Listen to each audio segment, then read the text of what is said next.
Almost Perfect podcast. Welcome to the Almost Perfect podcast, a celebration of fuck-ups, failures, and falling flat on your face. This is a podcast that believes you can learn from experience, but that experience doesn't have to be your own. Hi, I'm Bob Perfect, and I'm a functional fuck-up. Let's learn from somebody else's mistakes. And today we are learning from Shanray van Wyk.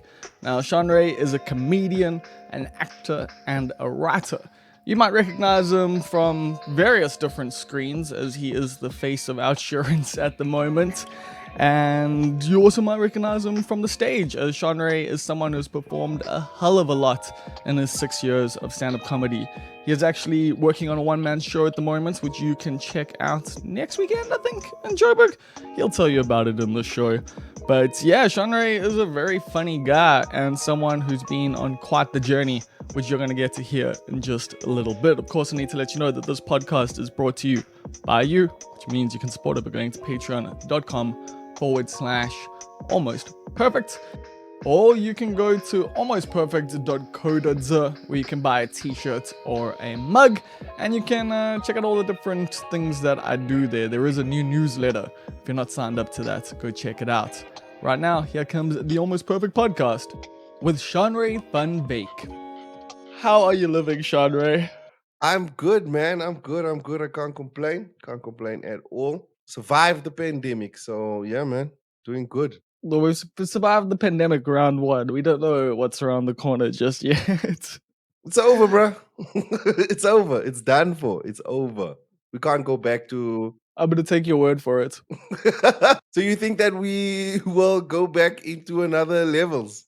I have no clue, bro. Like, if there's a new variant and fucking people start dying, or like, I don't know, like, there's just... I have learned not to make predictions about the future. That is, like, the only prediction I can make is that things are going to get worse. Like, I know that will but happen. Like scientists predicted that if the virus becomes milder, I'm just paraphrasing. I don't know the terms that they use. But if it does become milder, right? Because that is a term they use on the TV station. I'm like, mild? Like, what is this? Are we at an Indian restaurant? What the fuck is going on? And they're like, oh no, this variant is milder. Then I'm like, okay, Yeah, the cool. Delta variant was the hot variant. That was the hot variant. That was the extra Nando's hot extra variant. spicy. Yeah, it was the hot one. And then now they're like, oh no, this is the mild one. So they predicted that after the Delta, because what was the first? The first one was the horrible one, right? Yeah, It well, was the one that Alpha took and everyone. then Beta was kind of okay, and then Delta was worse. Now Omicron is apparently seemed chilled. But like the thing is, you don't actually know like how things are going to mutate from here. You know, it could just peter out like as is, and this becomes endemic. And then like flu, you know, it steadily gets better some years, worse the other years, or whatever. But there's also, as far as I know, I don't know fucking shit. So Nah, man, we read these articles that they publish, and we try to understand what is happening, so we can kind of like, I don't know, like make decisions. Troos, I don't know, like the Afrikaans word is like troos yourself, like make yourself feel a little bit better. Because I was one of those people when they announced like 28 days, I believed them. I was like, oh, 28 days, I can do this. I went to the garage, I bought like 420s. I'm like, this is enough. Yeah, I did buy quite a bit extra in terms of the booze and the cigarettes and the stuff like that because I wanted to sell them, and I did, and then I didn't have any when I really needed it. So I learned the hard but way. you are like a doomsday prepper, right? Not at all, dude. You've Like, got that doomsday prepper vibes. You're like, oh, I'm gonna need all the things. I'm gonna need as much things. Were you the person fighting for toilet paper? not at all. As I said, booze and cigarettes because I knew that was something that people would, and weed. Like, you know, I knew that was all shit that people would want and need, and I didn't do any Gee, of there was this. This is just a bit for a joke, by the way. you tell me like people were like, I was too afraid to go outside, man. I was one of those guys. I was just Some too people were afraid to driving go around outside. during the day and that, you know, like I can't remember the exact vibes, but like there was a period where, you know, you were allowed out. Like you just you couldn't be walking around, or you couldn't be going to shops and shit like that. Like, yeah, fuck, that was. It's so surreal. Yeah, I just remember because Carvin was the boy who cried wolf, right? Yeah, well, Carvin he was was the one of one. the For people. me, Yeah, I don't know for yeah, he was for me, he was like because I remember that video he made. It's like comedians, y'all better find extra work. I was like, oh my word. Calm down, Calvin. It's not so bad. Oh my word. Oh my and he's been word. ahead of the curve anyway. He's been on that Bitcoin vibe for years now. So Yeah, yeah, he's like ahead of everything. I wonder what does he drink? What's in that water? I What think is yeah, in it's that just water Calvin drinks? some tea. But yeah, man,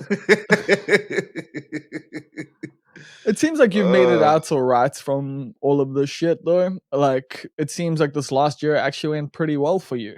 Or am I just like seeing the social media posts and not seeing everything that's going on behind the scenes? Because you've been on adverts now. Like, I literally see you when I'm like when I'm on fucking YouTube sometimes. yeah, it was just basically the one job that I did get. So I got like the job for the Outsurance Life guy. That's what I got during the pandemic. Yeah, But it was because like when it started, like I didn't know what to do. I printed out my CV. I had it like on my desk, and then like I wanted to like go, and I was like, oh yeah, we're not even allowed to leave. I know people don't answer emails. So I printed my CV out, and I was like, oh my word, I have to get something going, right? And then Savannah came through with that what's that thing of this that the virtual newcomer comedy bar. showcase or Oh, okay. oh, the virtual comedy bar. That was the one. Virtual comedy bar. And they came through and I was like, oh, okay, cool. So we can still work. And then I did a couple of shows with Goliaths Live. And I did my own Instagram show at night. And that's where the Outsurance people saw me on Instagram Live show that I did every night at 8 o'clock. I did a show where I just let people tell stories, basically.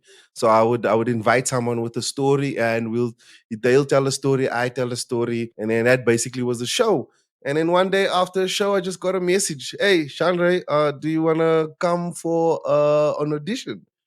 And I was like, yeah, sure. And I went for the audition, and they're like, oh, cool, we love you. And that's when we started shooting the ads. Shit, and then like, did they tell you why they reached out to you or anything? Yeah, they were like, "Oh, I saw you on a live. But I that's saw you it. on a live, and yeah, I saw you on a live, and you told an amazing story. I was laughing, Okay. and I was like, this is the guy. Okay, so that's what I'm trying to get at. So there was actually something there. They were like, "Shit, like this dude's funny. Let's actually get him involved." Yes, something like that was happening with them, but I don't actually really know. I just basically got the thing, and I was like, oh, I went to the audition, and I got the job, and it was amazing. And yes, I kind of things started steamrolling from there. After that, I got a role on Scheme Sam, which was Mm. actually like a no. Because like the character I was playing made it look weird because the character I was playing, I was playing a scammer. His name was Quentin Lee, right? And I'm watching Scheme Sam, right? I'm watching scamming people, and it goes to ads, and I'm selling insurance, which was weird, right? And I was selling insurance. I was like, this is not okay. But luckily, That was a hell of an luckily, experience, though, to watch yourself on TV and then to watch yourself on TV. Like that's pretty fucking uh, amazing. so but at least people at Outriders didn't care too much about about that. But I could see how it could have been a problem. But luckily, it was just like a cameo role, so it just went.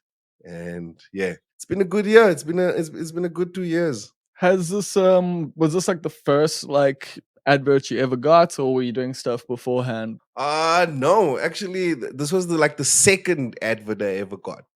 This is actually like a funny story with the first ad I got. I don't want to say the people's names and the production company who did it, right? So I get this ad, and it's for like a clothing company, right? The company sells clothes, and I get the ad, and like at the time, like I'm a person like I have a big stomach, right? It's not too big, but I'm not a skinny guy. You know what I'm saying? Yeah. And I get the ad, and I'm like, oh, I got it. And I was shocked because I normally just see models in this thing, right? Oh, and the people at the audition were so beautiful. You know, when you see like a room full of beautiful people, just like you look at them and they're just perfect, but everyone has low self-esteem. It was the weirdest thing ever. and, I wish I could be in and I those do rooms. the I get into rooms with beautiful people who love themselves, and I'm just like, oh and fuck, what am I doing confident. here? Yeah. It was so weird, and we did the thing, and I got the job, and I was like, "Oh damn!" And I got the job when I found out what job I got. So I got a role as the teller, basically like the shop owner, and I'm like, "Oh, that's why I'm not modeling in the clothes. Come on, Shanray." Snap out of it. So I go for the shoot, and after the shoot, like 2 months go by, and I still haven't received payment. Right, Ooh. and the ad comes out, right? The ad comes out, and I see myself in the ad, but what I'm seeing like is the back of my head. Like I see like the back of me. I don't see my face, right? And I call the people. I'm like, hey guys, I didn't receive payment. They're like, yeah, you're not in the ad. And I was like, no, I'm in the ad. They're like, no, you're not. I'm like, hey, but that's the back of my head, though. I know the back of my head. There's a lot of bumps on my on my head. So I was like, that's my head. And they're like, no, but you have to show your face. And I'm like, oh, that didn't show in the contract, my face. You saw my silhouette there, and it's too late anyway. You showed the back of my head. And they eventually paid. They're like, all right, okay, cool. You do have a funny shaped head. So we're gonna pay. And then they paid me. And then like for a month, I was like, oh, that's the back of my head, basically. That is so fucked Yeah. up that they tried to do that. Yeah, they did. They did. They're like, no, we don't see his face. But I'm like, hey, that's my head. You had a Okay, contract, that right? is my head. Yes, I did have a contract. Did sign a contract. Yeah, because like I've only been in one major ad and stuff. It was for Canon or Nikon, one of those two. And Oh, I okay. was surprised that I got the job, but then I realized what the job was, and it was European tourist in India. And I was like, oh, okay, the blonde hair, hazel eyes thing working out for Mm. me. And yeah, that's paid pretty well. I should actually probably try do that shit again because it sounds like yeah, it pays well and it's gets you seen by the right people. Or is that how it Mm. feels, or am I making assumptions here? Look, like the industry is like weird. Like it's basically what client wants, you know. So many people who do these ads and are in the business and go for auditions, like most of the people, like when you see them on TV, like that's like the type of demographic they want. They want a short person or a skinny person with eyes that are placed there, with eyebrows that are there, with ears that look like this. So it really has nothing to do with you. As a person or as a performer. It's just So fitting it's a type. really only about what a client is like. Oh, I like that guy. I think you would be perfect for our brand, or I love that face. That is the face for the brand. Yeah, I get that. Although I guess also with some comedians in South Africa, at least, their profile has allowed them to get more work, I guess, like because they're known as Yes, comedians and then they're also known as TV personalities. And so it becomes about them selling themselves as well as the product, whereas you're still on the yes. lower rungs of that stuff, I guess. Yeah, no, no, no, no, definitely. And also, following makes a big difference because now people are basically just reaching out to followers, and you don't have to pay that big budgets for TV. So, what you do is you just literally round up all the influencers, give them money, and your ads can reach more people than TV does. So, the game is always changing, it's always going to evolve. Have you been hit up for those kinds of campaigns? No, I haven't. I don't have a big. I'm the most terrible. I'm so terrible at social media. It's not even funny. I'm so terrible, and also like I think it's more of the reason why I don't like to have a phone in my face all the time. You know what I'm saying? Amen, Like I bro. would, yeah. I don't want a phone in my face all the time, and but I need to do that. But I love living, bro. I love going for walks. I love just seeing the world, basically. And having your face in that phone all the time, like I feel like it takes it away. You know what I'm saying? Yeah, definitely. And I feel like it can also give you the wrong shit to focus on, instead of, because like one thing Yes. like I've appreciated about you is like, your improvements as a comedian. And I mean, I know it's been years since I saw you. It was like 2 or 3 years between like gigs that I saw you. But like the last time I saw you, I was really like, damn, Shanray's like on it. And like that only comes from doing shit in real life. Like that can't come. I mean, you can test some stuff out online and you can kind of get a response, but at the end of the day, the real life shit to me is becoming more and more important, especially in this age where everything's getting more and more digital. So yeah, like I actually can see that you are someone who tends to like do shit in the real world. How's it been like doing gigs over the last year or so? It's been it's been weird at times because I did a couple of those live shows, Yeah, and those ones are always weird because like, oh man, you just put that laptop away and like after the gig, like, and it's just like you're alone in your living room and there's just no one here and you're like, oh damn. And even the, but no it's one it's buying you it's drinks been at the weird. bar. Yes, it's been so weird, and like we haven't been out, we haven't been living. But what I did get to do was like have a lot of time with my fiance. Sure. So like I've been living with her for the past 2 years, and yeah, we've just been learning about each other because 2 years is a long time, you know. Like I feel like I've said everything to her. You know what I'm saying? So it's been a weird time, performing, especially now that after. But I love like seeing the eagerness in the audience these days, you know. Oh, is And it? yeah, stand-up comedy is just something that you can't. Some people are very gifted and they can do. I'm not one of those people. I need to be on stage every single night. I need to perform. I need to tell these jokes so that I can make them better, you know, Yeah. and yeah, keep growing. So yeah, it's been weird, but it's also been challenging and fun doing these gigs after the pandemic. Yeah, shit. Like I've only done one gig, and but that's also just because Durban is weird as fuck. And I'm gonna get back into it. It's also just my own like headspace and stuff that I've been in. But I've also just like I've wondered what it's been like, with crowds and stuff, whether people would be anxious or, as you say, amped to Mm. go out. So that's actually really like that's really cool to hear. You're also working on a one man show though, right? Yes, performing my one man show on the 16th of March. That's in, yeah, 2 weeks, in 4 ways at Funk Bar. So yeah, I don't know, I don't know, but this is a show that I've done, but a lot of people haven't seen it yet because it's been such an on and off show, such a weird experience. Because as you know, I before the pandemic, I used to run Melville Comedy Club Yeah. uh, by the by We're the good. We are gonna get Goliaths. into that, but I'm glad you brought it up. And the Melville Comedy Club, like I was the manager there, and we were having the best time. So I was at the club all the time, and I did the show there for the first time I ever did the show was there, and it was a successful show, 2 sold out nights, and then I took the show to Pretoria, and then no one came to the show. Only like two people showed up, and these were two people who lived in a town, probably like they lived 20 kilometers from the venue, right? And the first thing I said was, all right, the marketing definitely worked because these guys are from the next town, and they came through, so the marketing worked.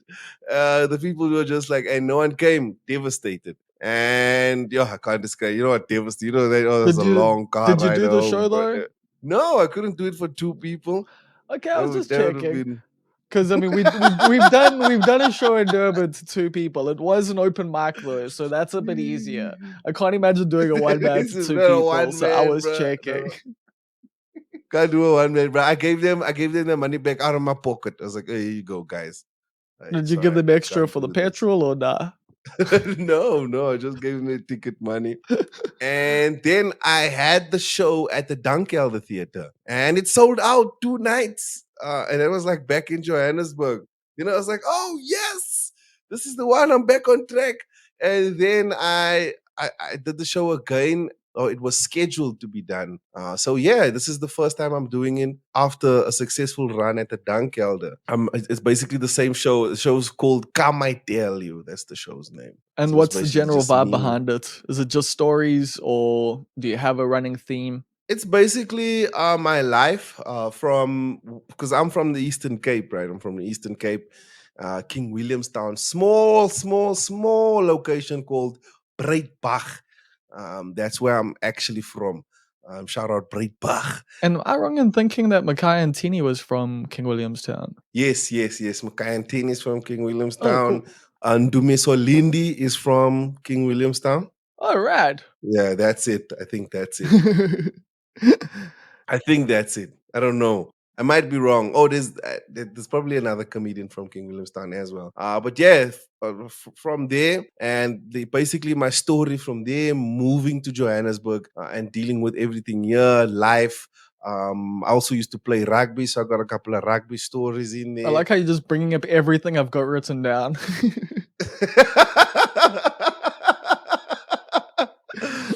Yeah, so it's basically just my whole life until I found comedy, which is my first special, which I want to just be like something that's solid, and this is who I am, where I come from, and this is what happened to me. Are you gonna record it at all? Yes, definitely planning to record it. Hopefully shooting for Netflix. No, let me humble myself. Maybe shooting for Showmax. Yo, don't Fingers let them crossed for hear that, Showmax. because they're gonna be like, ours also. I'm We're as just, good I'm as just, Netflix.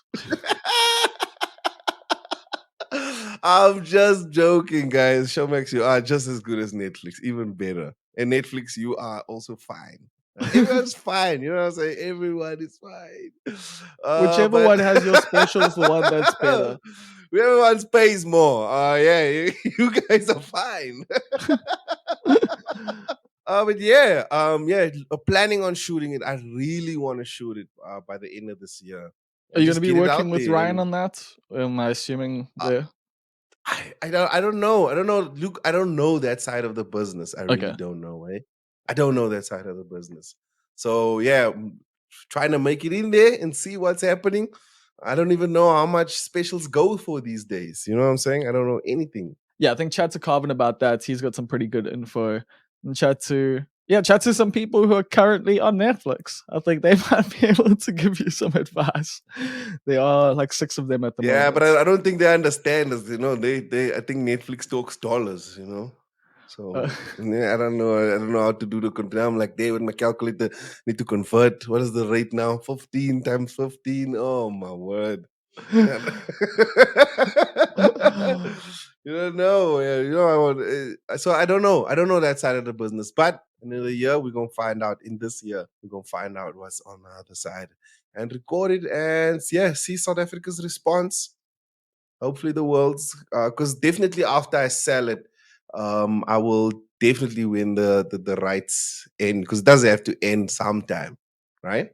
Well, I don't know. yeah, it depends on how you do it. Like you can do stuff with there's a lot of different ways it can work. But yeah, basically you can sell it to certain places, give them the rights to broadcast it for as long as they want, A certain, depending. So yeah, you can be 1 year, 2 years, 5 years, and there five can be years or options to so. pick shit up and whatever. Just in 5 years, and then just throw it on YouTube. I mean, that's how some people have done it. Although other comedians overseas, at least, have gone the other way, and they've just put their especially during the pandemic, I saw quite a few specials just going up on YouTube. But I assume the costs involved make that prohibitive for you. Yeah, the cost involved because that's a lot of money that you're just throwing away, and like our editors and videographers and DOPs, they not cheap, eh? They are not cheap. I was hearing the prices. When you ask, so how much does a DOP cost? Oh, you don't want to know. That's the first thing they say. You don't want to know, my friend. You don't want to know. A dope DOP, a dope DOP, a dope one. You don't know how much they cost. These are the conversations you're having, but who are you having them with? With other comedians? With what's the process? Definitely with other comedians. Yeah, because they like your peers. They know what's happening. They've walked these roads. before you. They've tread in these waters. So you just you kind of listen to them when they give you advice, and they're like this and that and that and that. Yeah, I guess that's one of the cool things. How long have you been doing comedy for now? I've been doing comedy for 6 years. No, it's more than 6 years actually. Oh, the pandemic.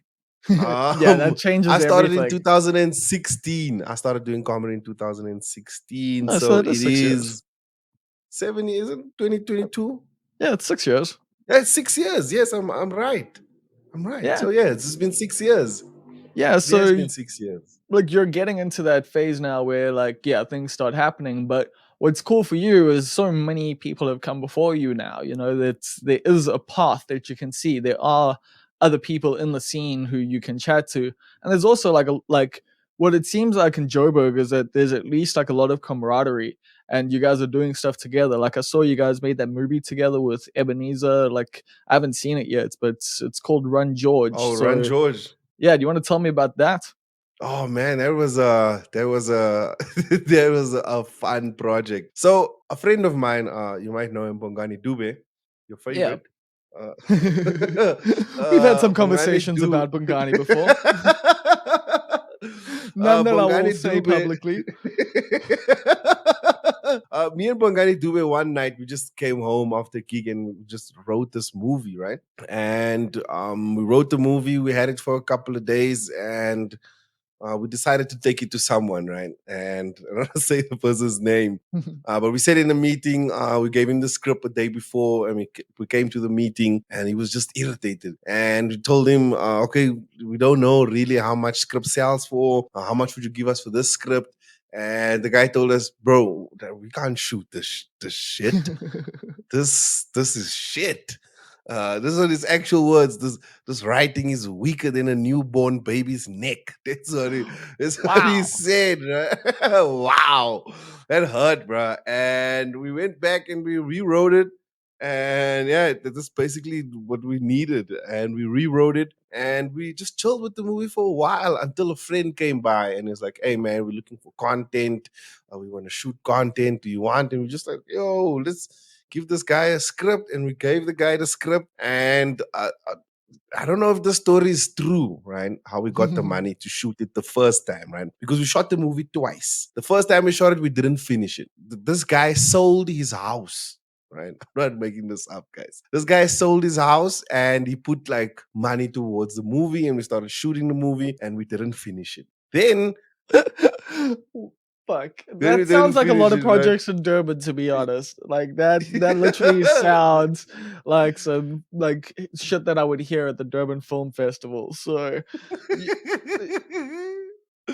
right, and we didn't finish it. Then the director V Makauza took the movie that he already the parts that he shot already, right, and he made a trailer with it, and he took it to Viva Nation.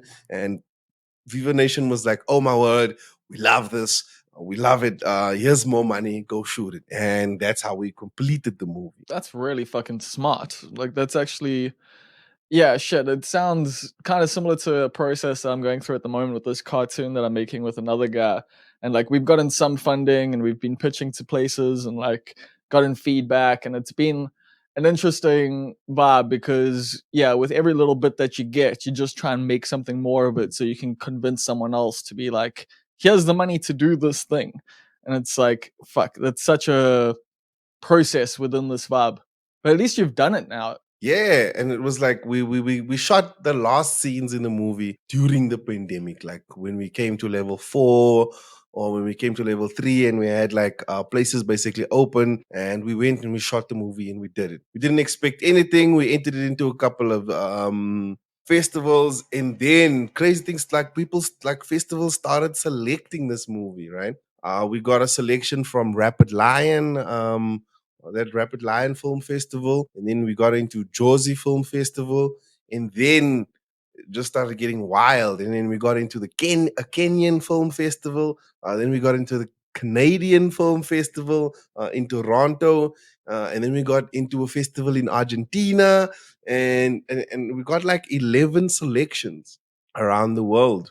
It's That must be pretty crazy. validating. It's pretty. Yeah, it kind of is. It's just that the character I play in the movie, the lines we wrote for him, because like I don't want to spoil the movie. Uh, but no, I think I'm definitely gonna spoil the movie. But anyway, what I want to say is that this guy swears, right? And like I play like the typical stereotype colored person in Oh the shit. movie, right? And yeah, so I played, and the only thing I do in the movie is swear. So I'm thinking like, and the only thing I thought was like, yo, this movie's playing across the world, everywhere. They just hearing me say your massa. But you wrote Like, this. yes, I wrote this, and I wasn't supposed to play this part. But yeah, But you but still the guy wrote the makes character. but the guy just he makes the movie funny. He's one of the reasons why the movie's funny, because all he does is rage. That's all he does is rage the whole time. He's just a rager. That's Okay. basically what's happening with this character. He just rages all the time. When you see him, he's in a rage, like he's just raging. But as a writer, you must feel pretty good though. Like that's so many other people now are going, shit, like this is a good story. Yeah, it's so dope. Like thinking that you something you wrote, something you thought about is like people like it and want to put it in their festivals. It is a good feeling. It's definitely a good feeling. An unexpected one, because I don't know how we survived that newborn baby neck uh, comment, but we did, and I we mean, we it kind must of have pushed inspired through you to that. be like, fuck you, we're gonna make this like dope as fuck. And that's kind of like my whole story. That's kind of like the whole story of my life. Is every single time someone told me you can't do something, I would always be like, "Fuck you! I'm gonna show you." So when was the first time you remember that? First time I remember when I used to play rugby, because I started playing rugby in matric, and everyone was like, "Oh, it's What? too late." Yeah, that Yeah, like I sounds pretty started. It was funny. like Like you. that's It was like what were that's you doing too before that? late, but Like it was why like didn't you start sooner? I don't know. I just wanted to play rugby in my matric year. I just wanted to come on those boards. You know that, like, because I went to Oh, CJ Langenhoven was the last school I went to, right? Because I went to so many schools as well. And CJ Langenhoven was the last. So CJ Langenhoven is also the guy who wrote the stem. oh wow. So they've got a school named after him in Pretoria, and the school is next to the zoo, right? Pretoria Zoo.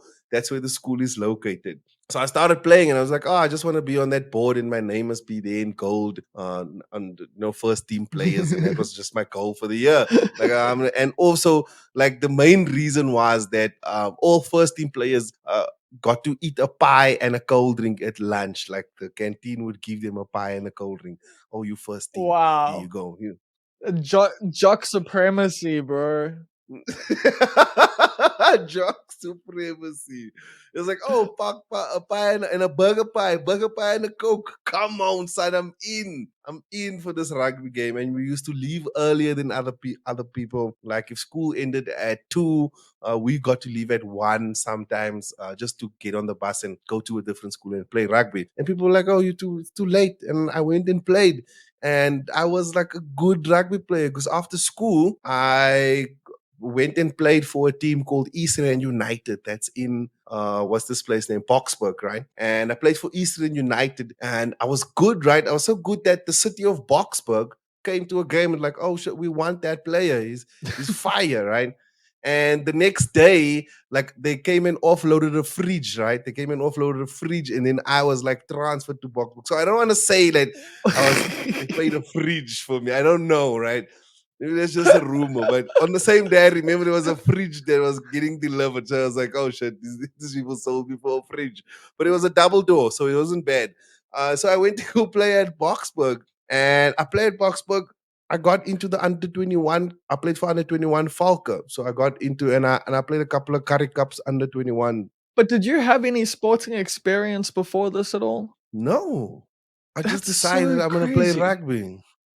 Like I always tell people like I should have retired a Springbok, but you I mean, a know, lot of um rugby players say that, but no, pretty much I all of them. knew that, because like there's just something like there's something I always know. Like when I put my mind to something, I'm like I'm gonna definitely get this. I'm gonna achieve this. I was Whatever gonna I put say my that mind to, it sounds like you're very goal driven. Like you're someone like even from and back I'm not. then. I'm Really? very lazy. Like I'm very lazy. That's one of the reasons why I quit rugby, because it's too much work. Like it was a lot of work, and So also like the you just racism. shifted your goals. Oh, And okay, that makes yeah, I sense. just shifted my goals because after I played rugby, I went to go work at Capitec Bank. That's where I started. It was my first job ever, working as a call center agent. Not a call center agent, a sales consultant at Capitec Bank, and I worked there for almost 2 years. And then I quit and went to become a boiler maker. And then after boiler making, one day, But how do you just a friend start of to decide to start like boiler making? Because that's also something that typically you have to like. Well, a lot of people master go. Yeah, like they go to to. school.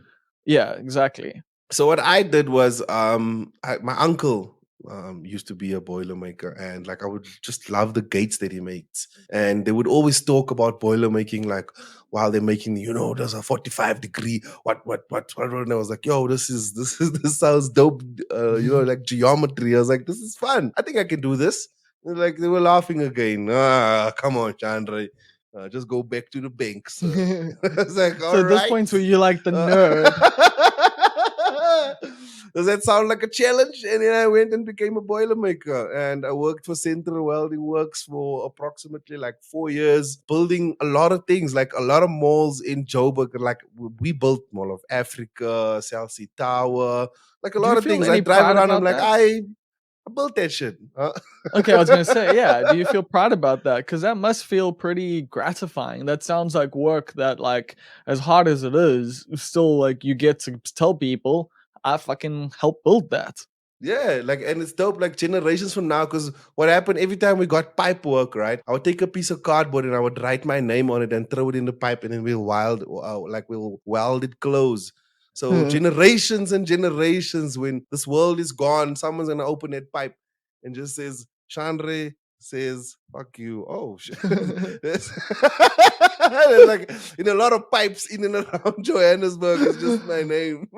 Oh, that's taking the whole like putting your name in the sidewalk like to a whole new level.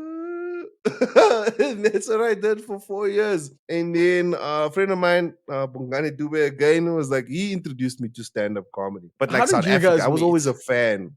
We met through my sister. So my sister, like she was always like her name is Oriel. She's a model. She was always like cool people would always hang out with her, right?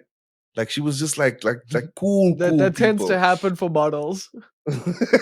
Yes, that does tend to happen. And she introduced me to this guy. His name is Oz, right? And like Oz, the other day, Oz was on Channel O rapping in front of what's the guy's name? Stogie T. And All on right. that show, I think it's on SABC. And Oz was on the show, and I was like, damn. And I met Oz through Oziros is his name. And I met Oz through Oriel. And then I met Dube through Oz. And me and Dube just started vibing. We'd always make jokes. And Dube was already doing comedy by then. He's like, yo, man, you funny. Come, let's do a gig. And we first gig we ever did was this place called You the Space. Like hippie vibes, like hippie vibes. Like everything is hippie. Except the coffee machine, which is like brand new. It was weird. Like I was supposed to see plungers here, man. You guys are not real They got their hippies. priorities Uh, straight, bro.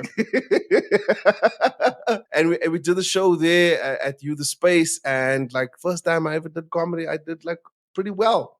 Like people were laughing. Which is better than, most people, I would say. Yeah, and first time I did it well, and then second time decent, and then third time horrible, and it just kept becoming worse and That worse also and worse and happened. worse. Yeah, and I think I died for like 6 months straight. Oh, wow. But Where how many actually gigs were you there was a doing? lot.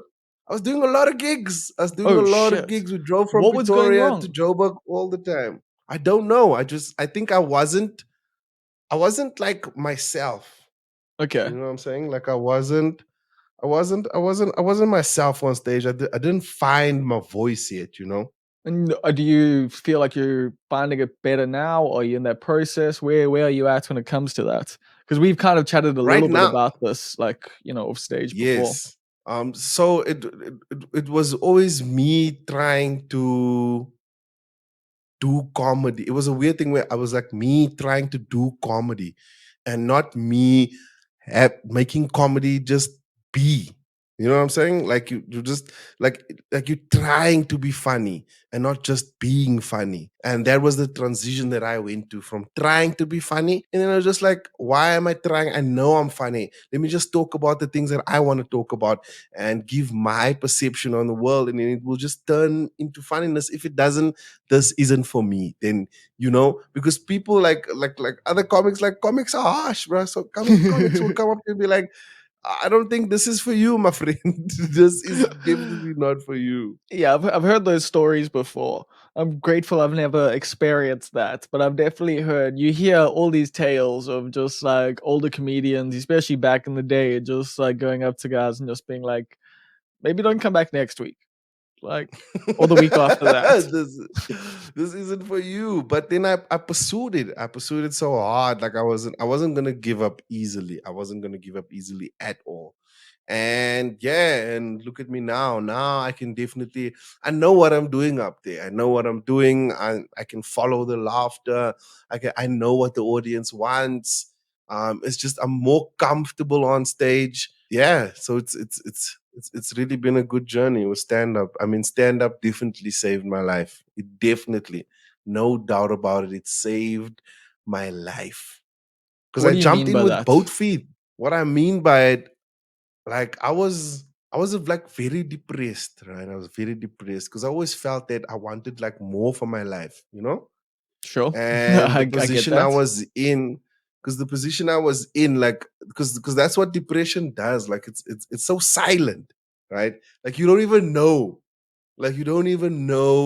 that you are depressed all the time before it just starts hurting, like for real. You're like, oh shit, this is like real pain. And it became real pain until I found stand up. And the first time I went on stage, this thing happens where every single thing that you were thinking about, thought about, did in your past, thinking about doing in your future, all those things just melt away. And all that matters is this audience in front of you, what you're saying, and the laughter that's happening, and the vibe in the room. And for that 10, 15 minutes, hour, whatever you're there on for, whatever time you're on there for, nothing else matters. It's I just this guess vibe, this good vibe of making people laugh and everyone just having a good time. Yeah, I guess like that's something people don't necessarily bring up often about stand-up comedy is that it's one of the most like present experiences you can ever have in your life. Like there is Ever. nothing about like being on a stage trying to make people laugh that isn't just you're hyper aware like the entire time. There's like no part of it that Yes. is chill. Every single second, from the way your heart races when you take the mic, the way your nerves settle down after that first laugh, the way Or they like increase if you sometimes when don't I get get that on laugh. stage, the panic, the sheer panic that goes through your system. It starts Also, building. like It's like, okay, fuck, it's that one didn't the- go. Okay, this next one's coming. Oh fuck. sometimes like I don't feel my like it's a weird thing that happens. Sometimes I don't feel my legs. Like I feel like I'm just like a half body, just like a half body floating. Like I don't feel my legs. Like I can't feel my legs when I'm on stage. Then yeah, like the whole experience is just simply amazing. And it fueled my love for life basically. Fuck, and how much has it affected your personal journey, like just as a person? Because I've seen like quite a bit of growth in you, and we've discussed, like in terms of patriarchy and masculinity and stuff like that, that you've, been on a journey with all of that. Has it been stand-up influence? Has it been due to your fiance? What's the process been like, and what's caused all of it? I think it's a bit of both. It's definitely a bit of both. As we said earlier, like life is like something you definitely love, Mm. and you love every single day of your life. So I'm saying the same thing, but basically what I'm trying to say is that like it feeds off of itself, like it feeds off of each other, basically, not of itself, off Yeah. of each other. My stand up and my personal life, because that's the type of comedian I am. So how did Talk That Shit come together, and what was that experience like? Touring a show and working with other comedians, and yeah, with Lindy and Mojack in particular. That was an amazing experience, eh? Because like me and Mojak actually met through like we love playing video games, basically. Yeah, I've jammed Apex with both of you before. Yes, and you jam Apex with us. And then we just talked about having a show. We actually just talked about each other's comedy.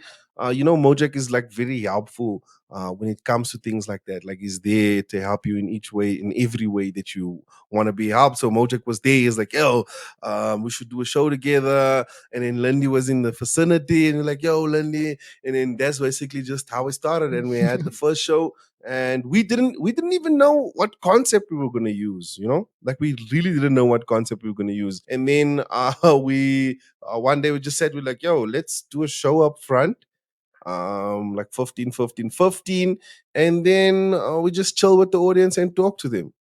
And that was like amazing. The response was amazing, just touring with these two amazing comedians. It was hella fun. We came to Durban, and yeah, we had a couple of good runs in Johannesburg. So it was a solid experience working with a comic like Mojak, like Mojak Luke, or like the person that, Consummate like, professional. oh my soul, the Delios. Yeah, like I say to everyone, he's like the best host. Like if you want to book a gig, and I know he doesn't just want to be a host and MC, of course. Yes. Like obviously most comedians don't. But if you want someone who's going to fucking host the fuck out of your gig, Mojack would probably be number one on my list. Definitely. He would be number one on my list too.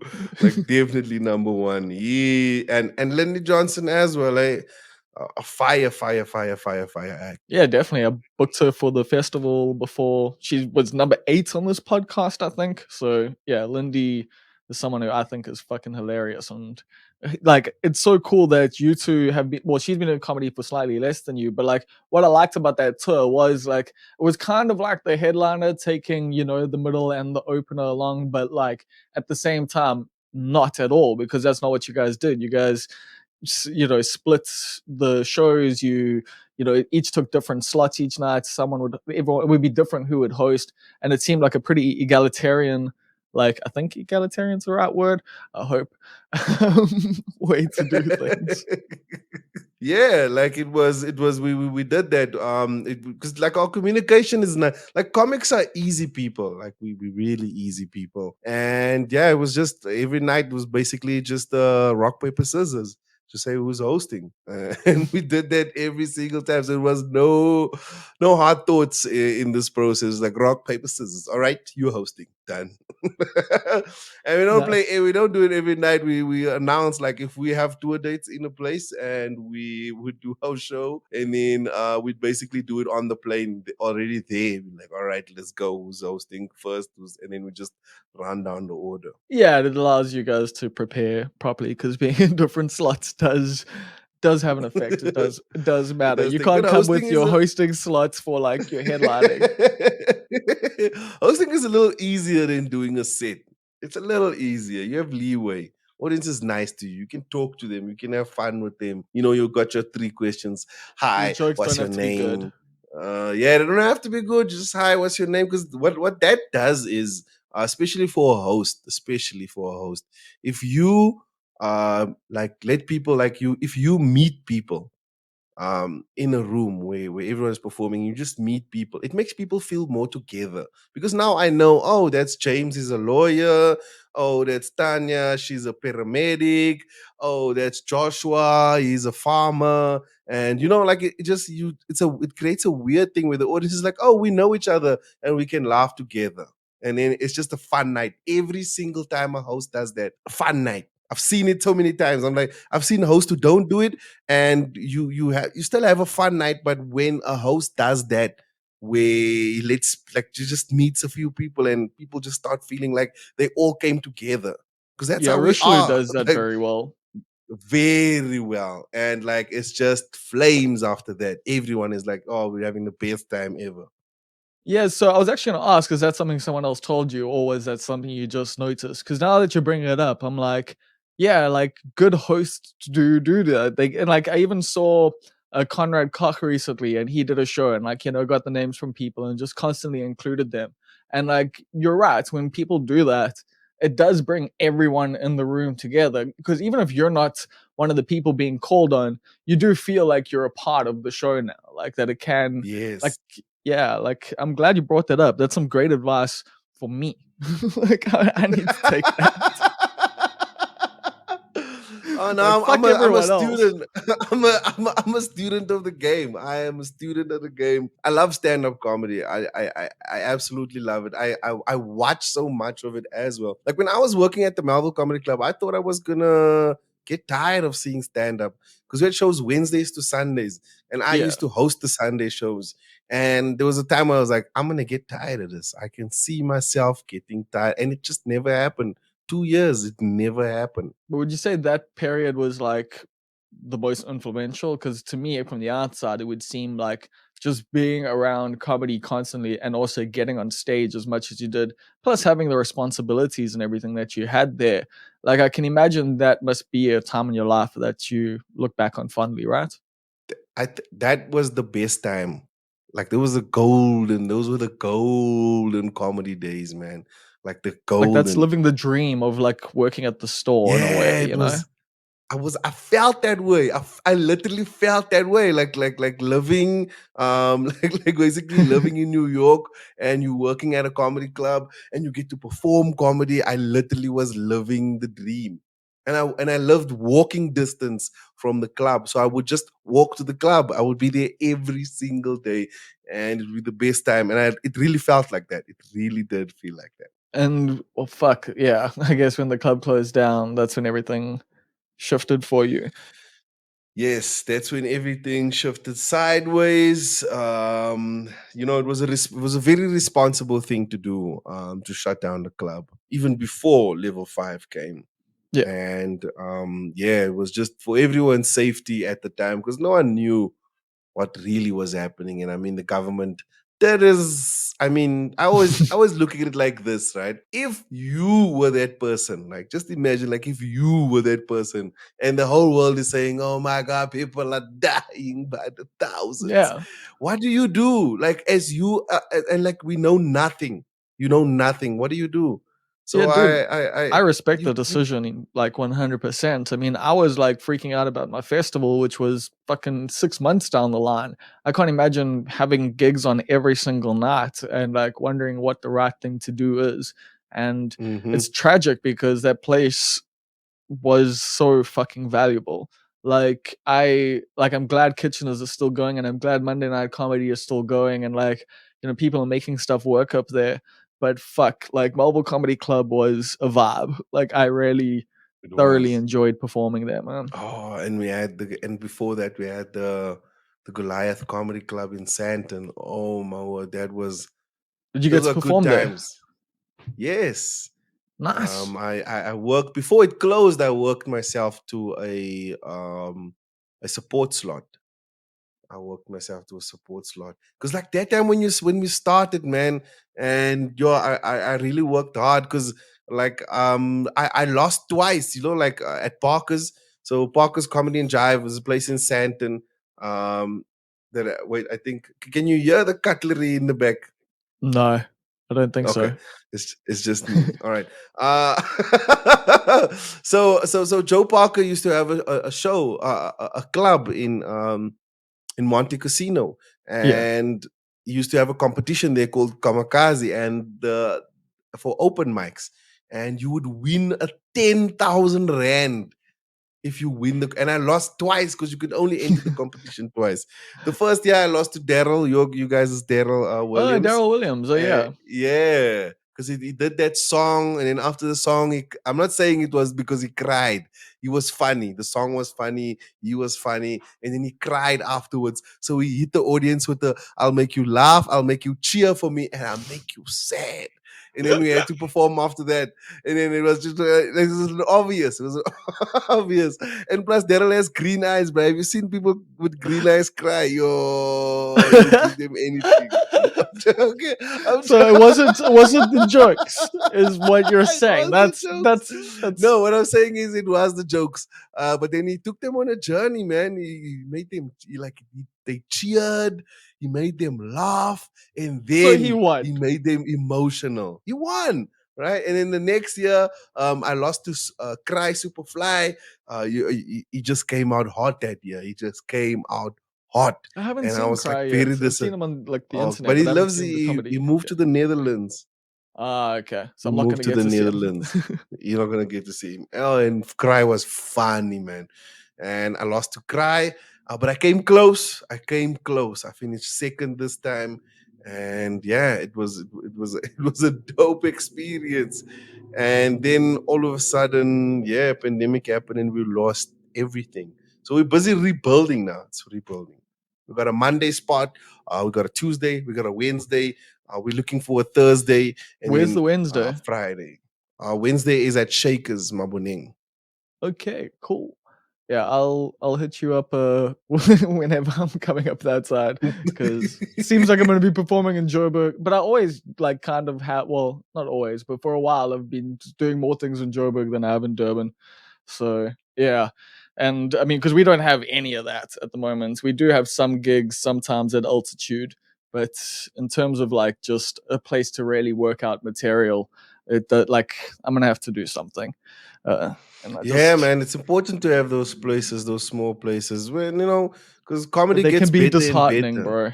Like, you know the deal, like with like fucking doing comedy to like 3, 4 people, and just like even at Melville, fucking trying to like get people into gigs and stuff can just be, sometimes it just makes it feel like, is this really fucking worth it? For me, I've gone through that. Mm. No, but it happens, it happens. You throw gigs in and just no one shows up. And it's mainly because of marketing. You know how strict Facebook is, man. You put a poster out Facebook. If Yeah, people don't you've got to share it, pay. yeah, you gotta pay. They see those signs, they see they see like the numbers and dates and times on the poster, and then Facebook is like, nah, we gonna block this. Allegedly. I don't know. I know. I think Allegedly they do. Facebook does this. I think they just slow down your poster. They're like, hold on there, mate. You're gonna have to pay. You're gonna have to Either that or pay your friends just something. don't give a fuck. Like, That as well. Just add better friends. Because I don't know, like for something to be fair, right? I would always thought that social media would work like in a fair way. Like if I have 1,000 followers, let all my 1,000 followers see the poster first. These yeah, people but follow me. Just that's not my how 1,000. capitalism If I have works. Why would they 20, give that to you for free? Why would they let you talk to an audience for because free? because my page gets engagement. That's what you want. You want people on the app all the time. So let all my audience see the thing. I mean, how Yeah, but many if someone's people gonna pay like for that, because the problem here is someone else is gonna pay for that. Like I saw robot boys. Like, how many influencers do you know where I'm like, when I look at their pages, this person has more than 300K followers, and but they get like every five single likes. video only, no, but no, like five. They get like 20,000. But I'm like, yo, 20,000 likes, but your page has over 30,000 followers. Like, that's like, bruh. And I know everyone who follows Robot Boy loves Robot Boy because Robot Boy is entertaining, but they don't show his videos to all his followers, which is kind of sucks. Kind of sucks. That kind of sucks. But yeah, if you have 1,000 followers, just let all the 1,000 followers see the poster so we can win. Everybody wins I'm Facebook. with you, bro. Like I remember the glory days when you actually had fucking organic reach on Facebook. It's how I had a fucking writing career. It's why Durban is yours worked, because it got shared and people read it and it was seen. Whereas when Mhm. Facebook started to cut that shit down, you had to pay for like people to be able to see your content, is when the numbers just drastically dropped. And I realized, like, yo, this is a different game now. Yeah, it is a different game. But it doesn't for me. It doesn't make sense because now you'll have a few comedians, but you'll also have a few people that, yeah, okay, now I kind of see Facebook's point. I see your point, Facebook, Because if someone is selling a toothbrush and then you don't want that whole thousand people to see the toothbrush that you're selling, you must pay for it. I see your point, Facebook. I see you. I see you. Everybody gotta eat. Yeah, because that's the I thing. If mean, you're making money off of their platform, then they want to get some of that money, apparently. Okay, so this is a question that I've been asking everyone at the end of the podcast lately. I hope you're ready for it, even though you have no clue what I'm about to ask you.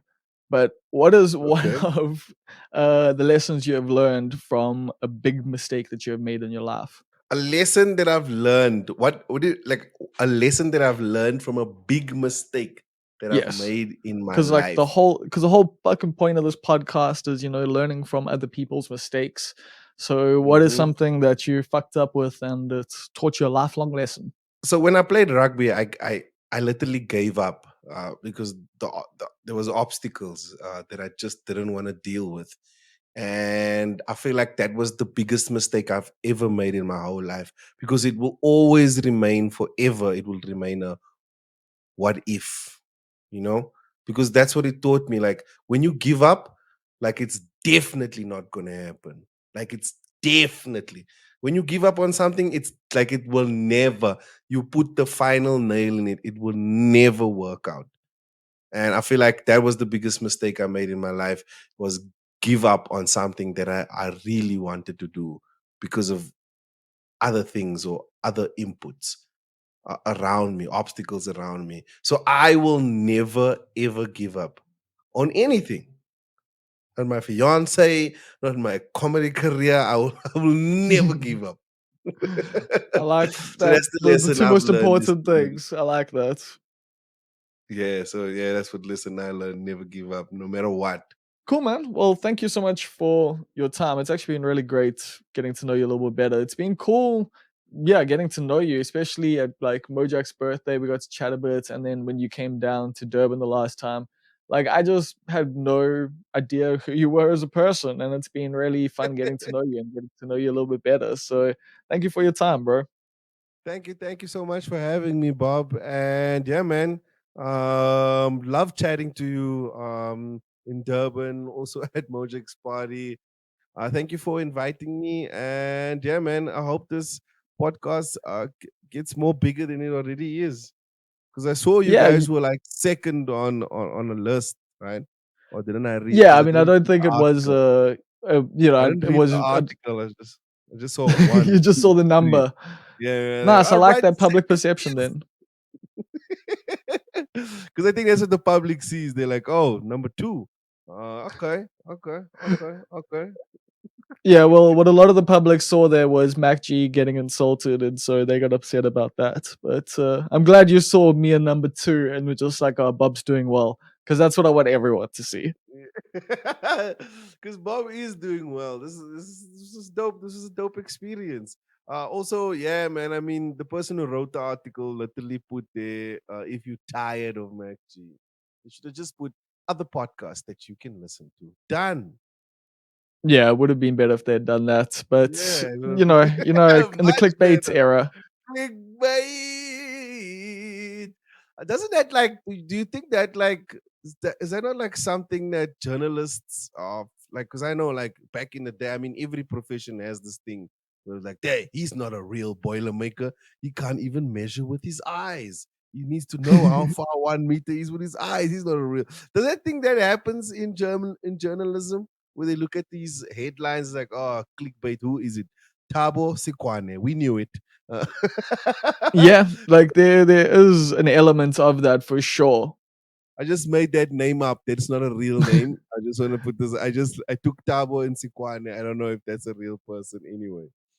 No, but that is definitely a thing for sure. Like, I do definitely see some journalists being like, "This headline's fucking ridiculous," or "This is ridiculous." But it's also the way things are going more and more, and like the journalists who complain about that shit are the ones who are losing their jobs. So, I guess it's time to Yeah. learn how to write a good clickbait article.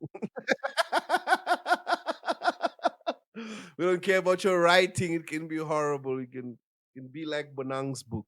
But we just need. Oh, you're gonna get some hate for that. I'm joking. Berang's book was amazing, guys. Absolutely. I couldn't put it down because I threw it out the window. I'm joking. I'm joking. And I'm gonna leave it on that. All right, let's leave it right there. Thank you, Bob, though. It was fun, man. Cheers to all your listeners. Away, guys. So yeah, that was Shanray. Fun dude, funny dude, interesting dude. And yeah, someone who I really have enjoyed getting to know in more recent times. So I hope you enjoyed getting to know him too. How you doing? How you living? You're stressed out? I understand that. I get that.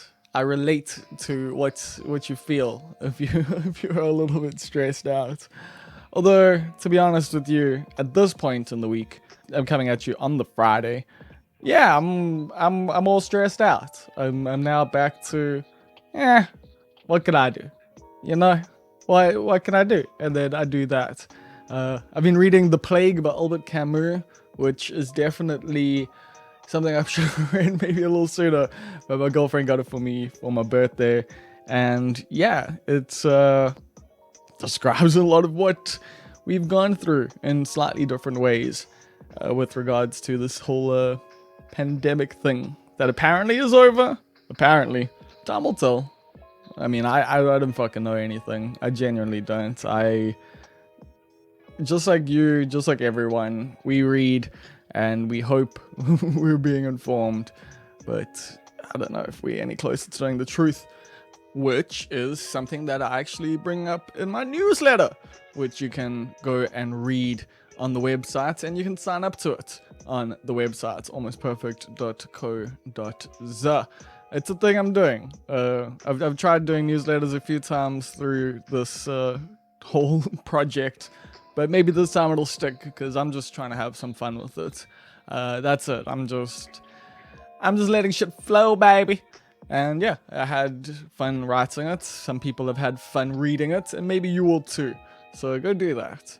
Something I also had fun doing was watching Next with Nicolas Cage and Jessica Biel. Like, I fucking love Nicolas Cage, man. Like, if I see a Nick Cage movie, I'm watching it. Like, because I was going through Netflix because I wanted to just chill out and watch something silly last night. And that definitely fit the bill. I don't know if you know the vibe, but basically he's a dude who can see 2 minutes into his own future. And then Julianne Moore is an FBI agent who has to recruit him so that he can prevent a nuclear disaster from happening. Yeah, fucking amazing. Just genuinely one of the it's just so bad it's good, you know, one of those sorts of situations. So I enjoyed that, and I think I'm gonna go down a little rabbit hole of just watching it's not even B grade, you know, it's like A- grade, or I don't know, it's just there's weird fucking choices that are made. Like, I'll tell you that much. Like, camera angles don't matter there because the camera's just spinning the fuck around the whole time. It's like placing different characters or different things, framing, all of that. Nah, that doesn't matter. But I mean, I guess you know the person's in trouble when they've got a bomb strapped to them. So why would framing matter there? Anyway. Yeah, so that's all I've got to fucking report on, because everything else just seems a bit too big, and I don't want to end this podcast the way I ended last week's podcast. So let's go to the shout-outs. For those of you who don't know, over at patreon.com/almostperfect, there is a tier. It is called the titular titles tier, and it is a $10 tier where you get to pick your title right here on the podcast. So shout outs to Neil Green, our key grip. Shout outs to Vishendra Naidu, our spiritual advisor. Shout outs to Briz Ventura, the director of purchasing. Shout outs to Julian, the king. Shout outs to Karan Slemon, the almost perfect hedge fund manager. Shout outs to Russell Grant, our Far East correspondent. Shout outs to Karan Chetty, assistant to the regional manager. Shout outs to Kath Jenkin, the inevitable ruler of the universe, and Queen Swifty. Shout outs to Chief Sales Officer of Subtle Heresies in the Greater Oberberg region, that is Rousseau. Shout outs to our executive producer, Stephen Olivier. Shout outs to our anonymous benefactor, who is our anonymous benefactor. And shout outs, not to a patron, but to Damien Root, who did the wonderful bed music you can hear underneath my dulcet tones, and who also did that jammin' intro that you heard at the beginning of the podcast. Lastly, shout outs to you, and I'll catch you on the flip side.